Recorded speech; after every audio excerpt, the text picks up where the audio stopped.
They held a funeral for me, a real one. Flowers, candles, eulogies, the whole show. My mother wept in lace, my father spoke like grief had carved him hollow. There was even a framed photo of me by the casket. One problem, I wasn't dead. I was drinking coffee in my apartment, watching the ceremony on my phone, alive, breathing, and erased. That was the moment I knew this wasn't a mistake. It was a decision.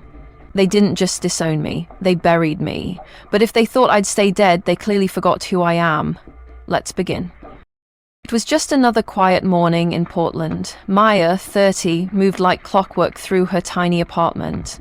Soft jazz hummed in the background as she poured herself a cup of black coffee. Her place was bare, no pictures, no social media, no traces of a life once lived. She kept herself small, invisible. But as the steam curled from her mug, her phone buzzed on the counter. The sender, Carol Langford. Maya froze. Carol was her childhood neighbor back in Charleston. She hadn't heard from her in years. The message was chilling in its brevity. I can't believe what I saw today. I'm so sorry about your parents. Attached was a video. Maya hesitated, then pressed play. The screen lit up with the image of a familiar stained glass window, St. Albans Church. Her heart pounded as the camera panned to the altar. Two figures stood solemnly in front of a polished wooden casket, draped in white lilies. It was her parents, Richard and Maggie Devereaux. Richard cleared his throat, voice breaking in all the right places. Maya was a troubled soul, but she was loved. We lost her to an accident overseas. Maggie dabbed her eyes with a lace handkerchief, her sobs staged with surgical precision. And then the camera shifted, zooming in on the photograph mounted next to the casket. It was Maya, alive and watching her own funeral. Staggering backward, she clutched the counter to stay upright. This had to be a sick joke. She rewound the video, played it again. Every expression, every lie, every word, calculated. In a frenzy, she opened her laptop. Her old email, deactivated. User reported deceased, her insurance profile, account closed due to death. She dropped the coffee cup. It shattered across the kitchen tiles, mirroring the cracks forming in her world. Her breath quickened. Her parents hadn't just erased her. They had staged a full funeral and told the world she was gone. Eyes glassy, hands shaking, she sank to the floor. On her screen, the video ended with guests offering condolences under her photo, framed in silver, wrapped with a black ribbon. "I'm not dead," she whispered. Then, louder through gritted teeth, "They buried me alive." 3 years ago, Maya was everything a family could ask for. Ambitious, loyal, brilliant. She served as the CFO of Devereaux Holdings, the prestigious family-run investment firm. But under the glimmer of success, rot fisted. An internal audit revealed a glaring discrepancy, $80,000 missing from company accounts. Maya didn't hesitate. She ran the numbers herself, and all signs pointed to her younger sister, Elena. Lavish dinners, designer shopping sprees, weekend getaways, it added up. Maya brought the findings to her parents, hoping for reason. That night, the Devereaux estate turned into a courtroom. Richard stood at the fireplace, his back turned. Maggie sat rigidly on the couch. "Better one ruined daughter than two," she said, without blinking. "You've embarrassed this family," Richard added coldly. "You're no longer welcome here."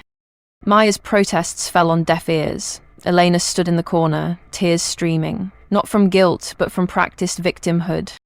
By midnight, Maya was gone. Her bank accounts were frozen, her phone plan cancelled, friends stopped answering. Within days, she became a ghost. We see her in the rain, clutching a duffel bag outside a bus station, drenched and shaking. At the airport, she hesitates at the gate, glancing back one last time at the only life she's ever known, then boards a flight to Lisbon, vanishing without a trace. In Portugal, she started over under the radar. Maya took a job at a seaside cafe, learned to live with less, spoke little, and trusted no one. She was alive in body, but hollowed out inside. Her eyes, though quiet, always searched, haunted, waiting. Now, back in the present, she sits before a printer in a dim motel room. A black and white scan of her old passport slides out. She studies the image one last time. She lights a match, holds the paper steady, and watches it burn. "Time to reclaim the name they stole from me," she says, her voice steady, eyes locked on the flame. Maya's fingers trembled as she dialed the first number on her old contact list. Aunt Rachel. It rang twice, then went straight to voicemail. She tried again. Nothing. She moved down the list. Aunt Joanne, her cousin Liz, even an old family friend. One by one, they either ignored her, hung up, or blocked her completely. The silence was louder than any rejection. Her entire family had buried her, and now they wanted her to stay that way. Only one number remained, Sam Whitaker, the kid cousin who once followed her around like a shadow. She hesitated, then sent a message. Minutes passed before the 3 dots appeared. "Maya, are you really alive?" The relief was brief. Sam's next messages struck like a knife. He told her everything. The story the family had sold to the world. Maya had died in a car crash while traveling abroad. The body was unrecognizable. Cremation had been immediate. There had been no repatriation, no open casket, just a quiet service. He sent her a scan of the obituary printed in the Charleston Daily. Her name, her photo, her fake death. She needed answers, real ones. Within 48 hours, Maya was in Charleston, walking into the sleek downtown office of Jordan Keller, a young but sharp attorney. He listened politely, skeptical at first, but as Maya laid out document after document, passport stamps, tax records, proof of employment abroad, his expression shifted from doubt to shock. They logged into the South Carolina public records system, and there it was, her death certificate. Legally binding, time-stamped, sealed, ID number valid. Jordan dove deeper, pulling up estate records. The truth exploded on screen. All of Maya's assets, college funds, trust accounts, even investment portfolios, had been quietly transferred to Elena just 6 months after the declared death. Maya said nothing. She didn't scream, didn't cry. She returned to her hotel, walked into the bathroom, and stared at herself in the mirror. Her reflection looked like a ghost clawing back into reality. In her mind, her father's voice echoed from that wedding toast. "To the one daughter we're proud of." She whispered back at the mirror, steady and cold. "Let's see if they're still proud after this." The morning was grey and overcast when Maya walked into a cafe near the Charleston waterfront. Hidden behind a hoodie and sunglasses, she opened a private browser and logged into a dormant account she hadn't touched in years. Her hands hovered over the keyboard before finally typing in a name she once couldn't bear to say. Elena Devereaux. Instagram opened like a slap to the face. There she was, draped in white, flawless smile, arm in arm with a man Maya didn't recognize. The caption, "Happiest day of my life." Maya scrolled through the wedding carousel, image after image of pure perfection. The groom was Daniel Pierce, heir to a powerful North Carolina legal dynasty. The venue, Greenbrier Estate. The guest list, everyone except her. She paused on a video. Richard Devereaux stood in a tuxedo, glass raised. "To the one daughter who always made us proud," he said, with a wide, self-satisfied grin. Maya replayed it over and over. That line, that smug smile. It etched itself into her bones. Determined, she accessed an archived login to the family's financial software, a relic from her days at Devereaux Holdings. She traced the transactions. There it was. A full transfer of her trust fund, education savings and investments, signed over to Elena exactly 6 months after her supposed death. The signature? Forged. Her name? Replaced with a code. Deceased confirmed. Fury boiled into focus. Back at Jordan Keller's office, they compiled the evidence into a civil complaint. Falsified public documents, financial fraud, illegal declaration of death. Together, they drafted anonymous information packets and mailed them out. To Daniel's firm, to the Charleston Courier, and to a tax attorney who had once golfed weekly with Richard Devereaux. That night, Maya returned to her hotel. The city buzzed quietly outside, oblivious.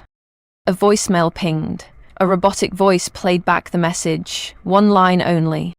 "Memorial service. St. Albans Church, Sunday, 10 a.m. No one knows you're alive. Yeah. Maya stared out the window. Streetlights flickered over her face. She didn't flinch. She smirked. She had nothing left to lose. Sunday morning arrived with an eerie stillness as crowds gathered at St. Albans Church. The pews were packed.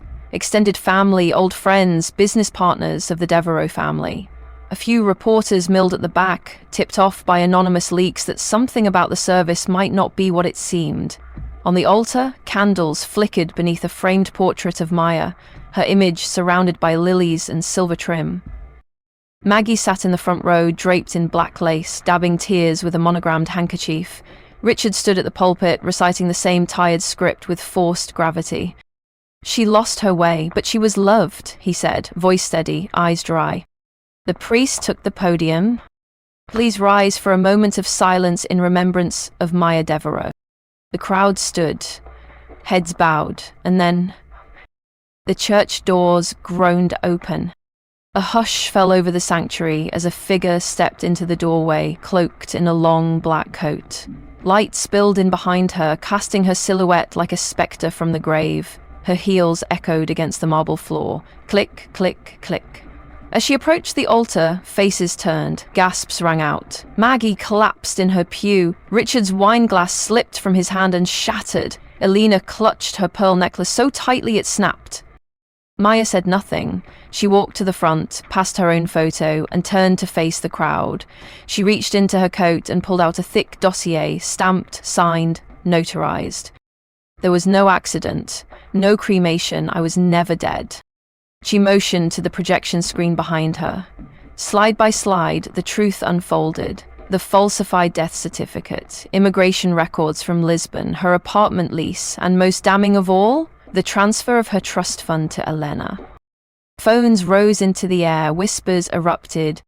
She's got proof. They lied to everyone. Maya faced the front row. Her voice never shook.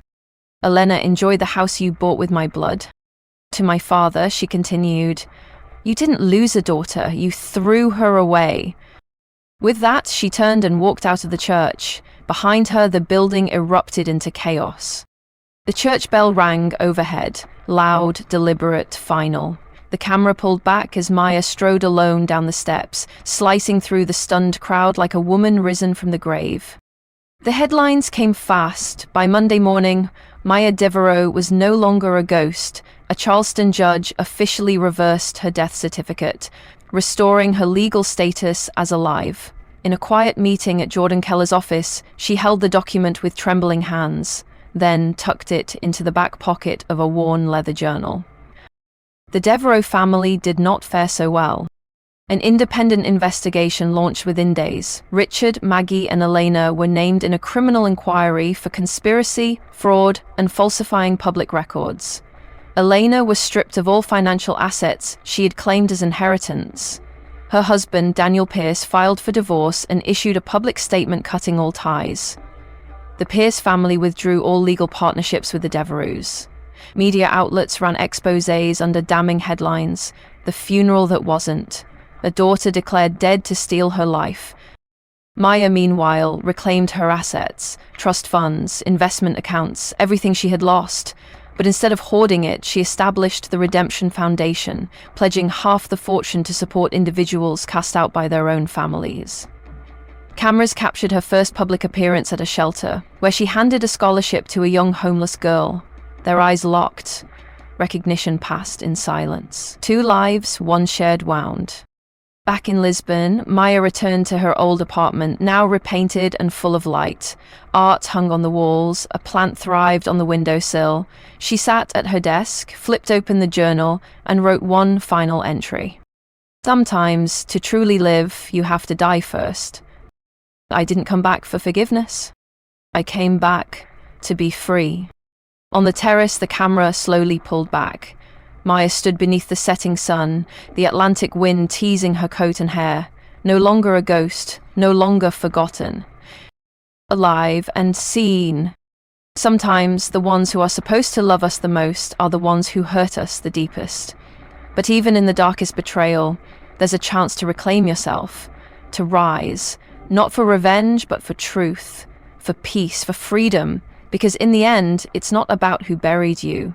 It's about who you choose to become when you dig your way out.